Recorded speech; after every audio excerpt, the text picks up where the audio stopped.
namazları var bu ayın. Bir dənə xüsusi namaz var, onu deyirəm sizə inşallah. Hər gecə şam xiftar namazından sonra qala bilərsiniz. 2 rükətdir. Hər rükətdə həmd, 3 dəfə ixlas.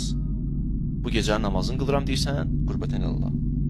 Və namaz bitəndən sonra, salamlardan sonra duanı oxuyursan. Hansı duadır? Qoy oxuyun bunu.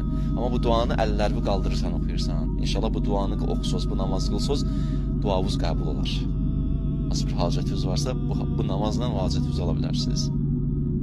La ilahe illallah, vahdehu la şerike leh, ve lehul mulk, ve lehul hamd, yuhyi ve yumit, ve huve hayyun la yamut, biyedihil khayr, ve huve ala kulli şeyin qadir, ve ileyhil mesir, ve la havle ve la kuvvete illa billahil aliyyil azim. Allahümme salli ala Muhammedin nebiyyil ummi ve alih. İnşallah oxuyarsınız, bu namazı da qılarsınız. Ondan sonra hədisdə var ki, elə ki əlləri açmısan, bu duanı bitirən kimi üzvə sürtürsən belə inşallah. Sürtəndən sonra deyir, duan qəbul olar. Allah 60 həcc, 60 ümrənin savabını verərsən. Belə bərəkətli bir namazdır.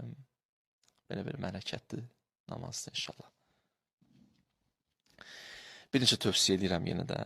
Digər 4-cü tövsiyəm.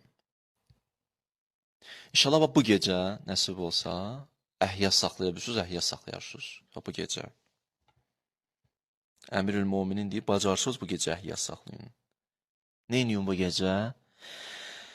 Deyir, minət dua və səlat və tilavətil Qur'an. Dua, namaz və Qur'anı tilavət eləməklə